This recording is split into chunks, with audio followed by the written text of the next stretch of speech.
Namaz vakitlerinde camiye geliyoruz. Camiye geldiğimiz için cami soğuktur.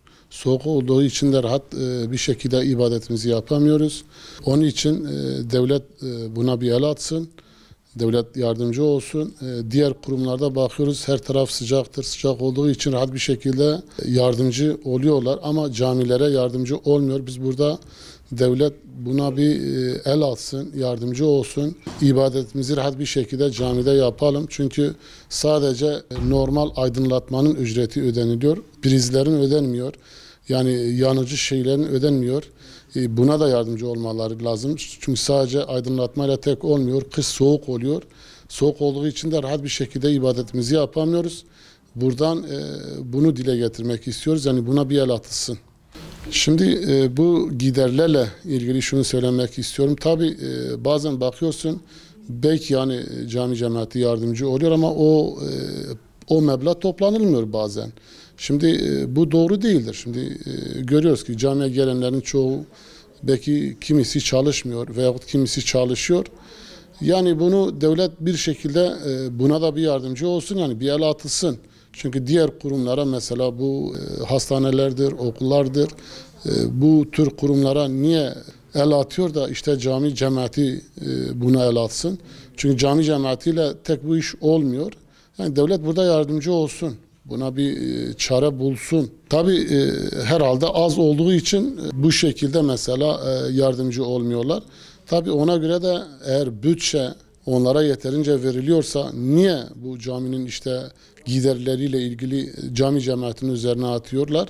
Ya burada bir takibatı yapılsın ya da bütçeyi biraz çoğalsınlar diyoruz. Değerli yetkililerden bir an önce bu cami sıkıntılarının giderilmesini istiyoruz. Cami elektriği olsun, suyu olsun, zaten ısınma olsun. Caminin en büyük sıkıntılarından biri de ısınma sorunudur. Diğer devlet kurumlarının olsun, diğer kurumların suları, elektrikleri devlet tarafından, hükümet tarafından ödeniliyor. Lakin caminin ödenmiyor. Caminin ödenmemesi yani halk için, esnaf için sıkıntıdır. Her hafta caminin masraflarının ödenmesi için cami esnafından paralar alıyorlar, paralar topluyorlar. Lakin bu da zaten yeterli kalmıyor. Caminin cemaati gelenler de zaten çoğunluğu yaşlıdır ve fakir kısmıdır. Bu konudan hükümetten, yetkililerden bir an önce bu soruna çözüm bulmalarını istiyoruz. Sadece devlet aydınlatmayı veriyor, yani ısınmayı vermiyor. Onun için camimiz çok soğuktur. Tüm cemaat olarak bunu devlet tarafından karşılanmasını istiyoruz. Yani her cuma hoca adeta utanarak söylüyor, artık cami para toplamak için elektrik parası ola işte bizim elektrik gelmiş cami cemaatine toplamak için sadece devlet ısınmayı verdiği için yeterince şey yapmıyoruz. Biz kendi aramızda esnaflar olarak biz kendimiz topluyoruz. Yani bu kalan mevlayı biz kendimiz topluyoruz. Onun için camilere, bütün kurumlara verdiği için devlet elektrik yardımı verdiği için bizim camilere de biraz hani hem aydınlatmayı hem ısıtmayı versinler. Biz onu istiyoruz sadece. Bizim camimiz gerçekten şimdi gelip görseniz çok soğuktur yani. Sadece aydınlatma olduğu için hani ısınamıyoruz. Cemaat olarak sen gel bir ikindi zamanı ya da bir öğle zamanı gel, camimiz hemen yarı yarıya düşüyor çünkü soğuk olduğu için. Hoca klima yaktığı zaman çok yüksek geliyor. Biz de onu karşılayamıyoruz. Bizim cemaat olarak bunu devlet tarafından karşılanmasını istiyoruz.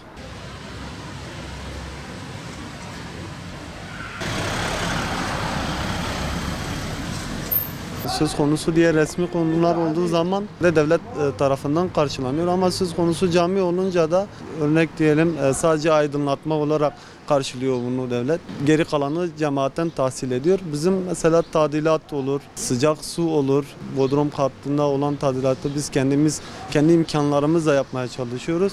Büyük eksikler vardır. Bunu talep ediyoruz en azından onların desteğiyle diğer kurumlara olduğu gibi adalet kavramına yakışacak şekilde mescitlerimize de uygulanmasını istiyoruz. İmamın ikazıyla cemaatten toplanılıyor hem cuma hutbesine gerekse diğer vakitte katılan cemaatten istenildiği zaman bu da imamın konumunu zedelendiriyor.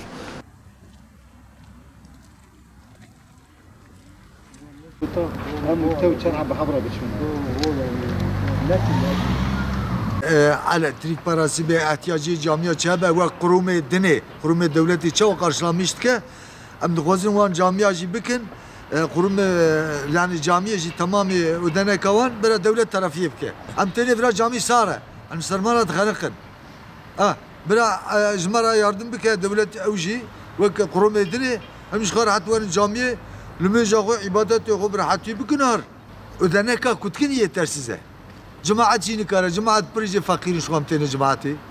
Bira cumara yardım kır, camiye bana yardım kır, merhat ve ibadeti yapın. Fazın jiboy camiye me, ten camiye me, cami sare. Fazın jiboy yani yardım ki jiboy elektriki devlet tarafıyla, nihanet tarafıyla işi evi peri işi dedi ama yetersiz yani jiboy yani bunu jiboy evi yetersiz cemaat yani sare yani evtiye emten cami vallahi sare yani pır sare.